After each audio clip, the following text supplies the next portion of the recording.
இப்படி இருக்க பாவத்தை அறிகிற அறிவு நியாயப்பிரமாணத்தினால் வருகிறபடியால் எந்த மனுஷனும் நியாயப்பிரமாணத்தின் கிரியைகளினாலே தேவனுக்கு முன்பாக நீதிமானாக்கப்படுவது இல்லை.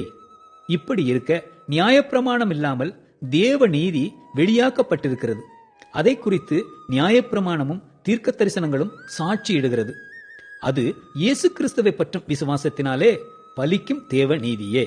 விசுவாசிக்கிற எவர்களுக்குள்ளும் எவர்கள் மேலும் அது பலிக்கும். வித்தியாசமே இல்லை. எல்லாரும் பாவம் செய்து தேவ மகிமை அற்றவர்களாகி இலவசமாய் அவருடைய கிருபையினாலே கிறிஸ்து இயேசுவிலுள்ள மீட்பை கொண்டு நீதிமான்களாக்கப்படுகிறார்கள்.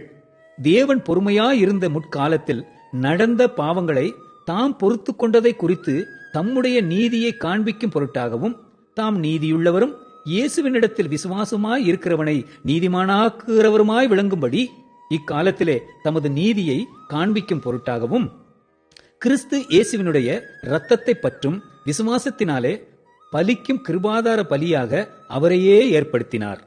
இப்படி இருக்க மேன்மை பாராட்டல் எங்கே? அது நீக்கப்பட்டதே. எந்த பிரமாணத்தினாலே? கிரியா பிரமாணத்தினாலேயா? அல்ல, விசுவாச பிரமாணத்தினாலேயே. ஆதலால் மனுஷன் நியாயப்பிரமாணத்தின் கிரியைகளில் இல்லாமல் விசுவாசத்தினாலேயே நீதிமானாக்கப்படுகிறான் என்று தீர்க்கிறோம். தேவன் யூதருக்கு மாத்திரமா தேவன்? புறஜாதிகளுக்கும் தேவன் அல்லவா? ஆம், புறஜாதிகளுக்கும் அவர் தேவன்தான். விருத்த சேதனம் உள்ளவர்களை விசுவாசத்தினாலும் விருத்த சேதனம் இல்லாதவர்களை விசுவாசத்தின் மூலமாகவும் நீதிமான்களாக்குகிற தேவன் ஒருவரே. அப்படியானால் விசுவாசத்தினாலே நியாயப்பிரமாணத்தை அவமாக்குகிறோமா? அப்படி அல்ல, நியாயப்பிரமாணத்தை நிலை நிறுத்துகிறோமே.